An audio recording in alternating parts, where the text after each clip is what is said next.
السلام عليكم ورحمة الله وبركاته. عايز أقول لكم النهاردة إن أرخص سلعة في الدنيا هي البني آدم.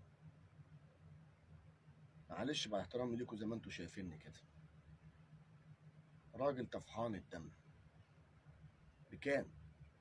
ب100 جنيه.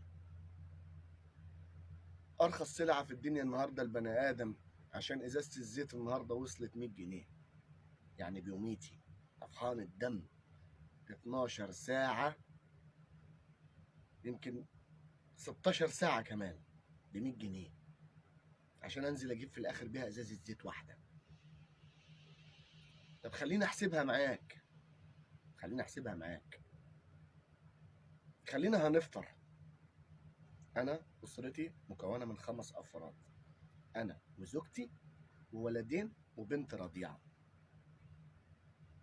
خليني أنا وأسرتي هننزل نفطر، هنجيب شوية فول وشوية طعمية وكام رغيف عيش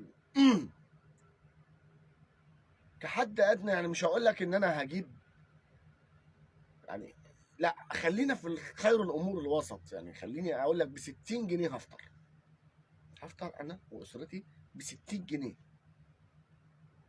5 أفراد. طب خلينا نخش للغدا.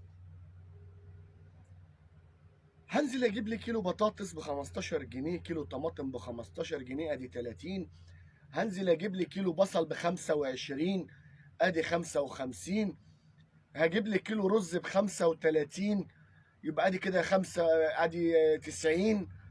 جبت لي اللهم صل على كامل النور، لا قدر الله يعني ان ازازه الزيت خلصت، جبت لي ازازه زيت ب 110 ولا ب 100. خدت بال حضرتك؟ يبقى دخلنا في حسبة 200 جنيه، واحنا حتى ما جبناش يعني لا مؤاخذة جناح فرخة جنب الأكل.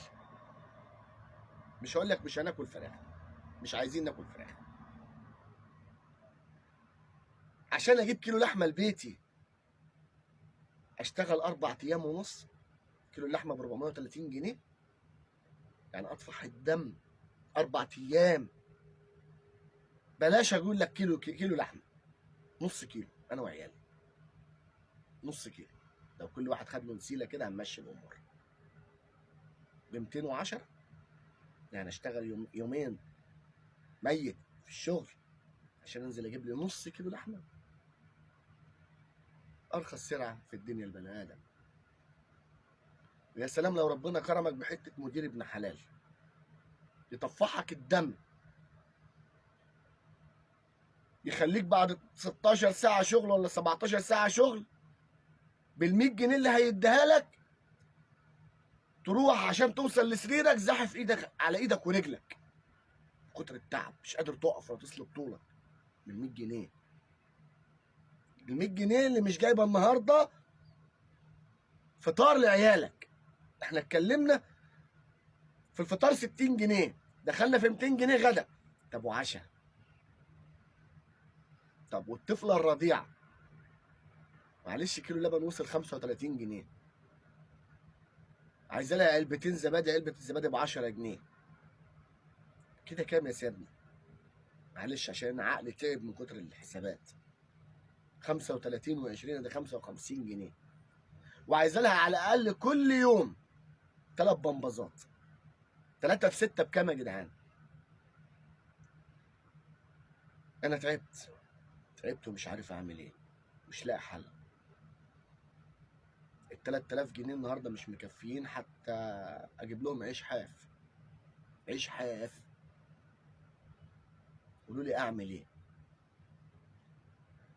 اخد عيالي واروح ارميهم في البحر واموتهم واخلص، ولا انا اروح افحت فحره كده واردم نفسي واموت واريح الدنيا مني؟ طب اطلق بنت الناس دي، طب وعيالها هيروحوا فين؟ طب قولوا لي ادوني حل، ادوني حل. انا تعبت. ارخص سلعه في الدنيا احنا كبني ادمين. 3000 جنيه مش عامله حاجه يا ريس.